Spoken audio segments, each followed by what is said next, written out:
Now, pressure cookers are a little bit more complicated, but they shouldn't be anything scary. First thing everybody always says is, I don't want to use one, it's going to explode. Well, that was back in the day. We have some really cool safety features on our kettles now. Right up there it says an overpressure plug.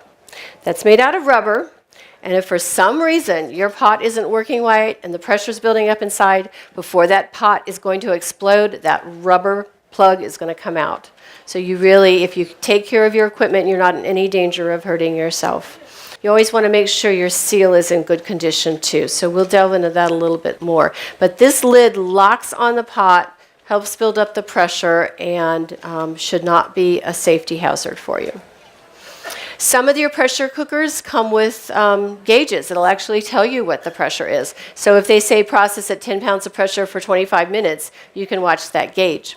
The weights on the other side are in 5-pound increments. So it's 5, 10, 15 pounds, and they're little rings that you put on individually, and depending on what your recipe says, that's what you're going to use.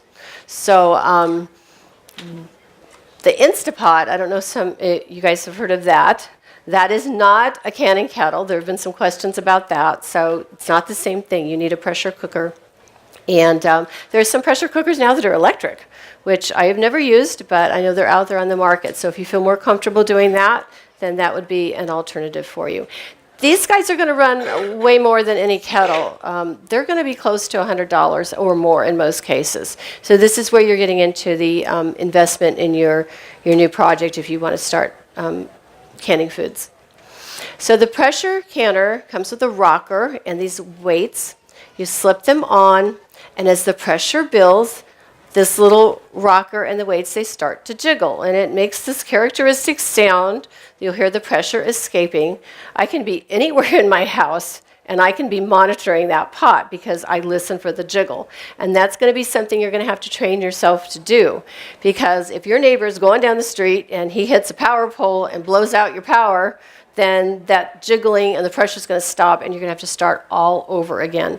So when I say you have to have a block of time, that's what I'm talking about. You have to be monitoring this. It's like a little baby. You're watching it all the time while you're canning. All right. Safety, again, I had talked about the gasket that's on the inside of your kettle, or your canner, the pressure cooker. You need to check that every single time.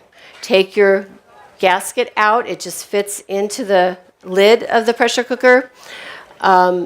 See if it's cracked, see if it's stiff, see if your pot is leaking while you're, canning. That's when you're in the middle of canning is not the time to do this, but before you get started. That little hole in the middle, I'll take a pipe cleaner and I'll make sure I have easy airflow coming out of that, and I make sure everything's in really good condition. If I don't trust that seal, I change my plans, and all you have to do is go to the manufacturer, go online, and get another seal before you start canning. I actually keep two. I keep one on hand as backup so that I don't ever have to worry about that, and then keep replacing them as I use them. Okay, I got this picture off the internet, and this is what can happen if your pot explodes. You can see the lid in the ceiling of the house. You can see where the lid has blown off. I guess that pot levitated and came crashing down again. And I don't want to think what could have happened if somebody was standing in that kitchen. So this doesn't happen if you take care of your equipment, okay? It's just like a vehicle. You got to make sure it's in working condition. Okay, this is something that kind of bypasses the canning world. And I wanted to make you guys aware of it. So if you're reading your recipe, you don't have to kind of stumble over this. You have the water bath canning, you have the pressure cooker canning, but beyond that, you can cold pack or hot pack your foods.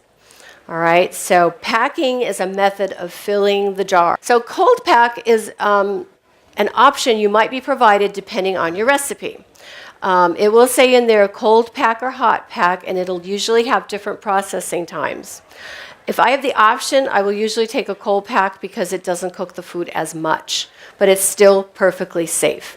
So if your recipe gives you that option, you might want to consider it. Your foods are packed in a raw state. So if you're canning chicken down the road, you actually put the raw chicken in the jar, and then while it's processing, it cooks. And by the way, if you're going to do that, I actually like to use chicken thighs instead of breasts because I believe it's got a little bit more fat in the meat and it cans better. So depending on your diet needs, if you're on a restricted fat diet, you would want to go with chicken breasts instead.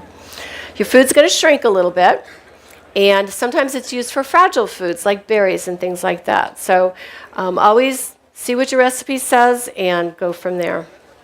Hot pack is for denser foods like pumpkins or potatoes that I've got here in pictured. Don't ever mash your pumpkin and put it in your jar and expect to can it. It is not safe because you can't get that internal temperature hot enough. So the new way to do it now, and I mean, God bless if your granny's been doing it that way for 100 years. I don't recommend it professionally. So you want to cut up your squash, your pumpkins, your potatoes, so that hot water can get in and circulate, and you're going to get that temperature of your food up to where it's safe for you.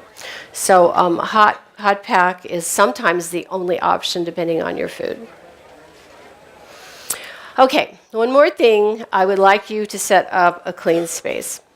And what I mean by that is an area where all your tools are going to go, and it's going to be with a clean dishcloth. You've got everything around you, and that way you don't have to go running all over the kitchen looking for what you need.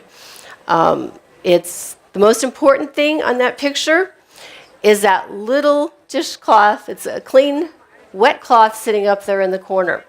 And when you get done filling your jars, you want to make sure that you can run that around the rim, and then you're going to put your lid on, and that's how you get a good seal and all of your jars get canned. Otherwise, if there's anything, even a grain of salt on there, it will screw up your seal. So you want that clean cloth. It can be paper towels, it can be anything, but always wipe the rim of your jar. I have a measuring cup there for getting my food that's already prepared.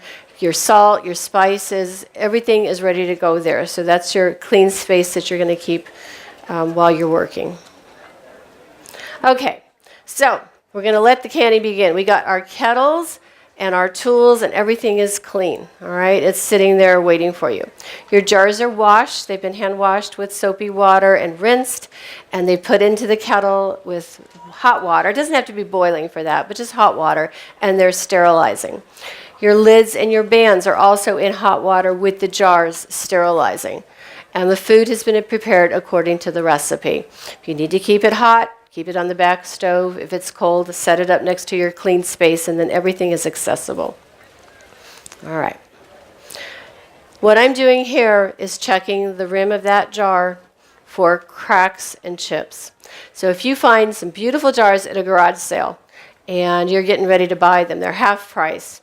You want to get your finger and run it around that edge and make sure you'll catch it, whatever it is. If there's a chipped piece of glass, you're going to find it. And that's not any good for you anymore. You don't want to buy that jar, and you don't want to use that jar. When I find a chipped jar in my collection, I take red nail polish, I mark the bottom of that jar, and I use that jar for storage. It just can't be used for canning. And so that way I always know I'm using a jar that is safe. And sometimes the glue from the seal will get on there, so you want to get that scraped off too.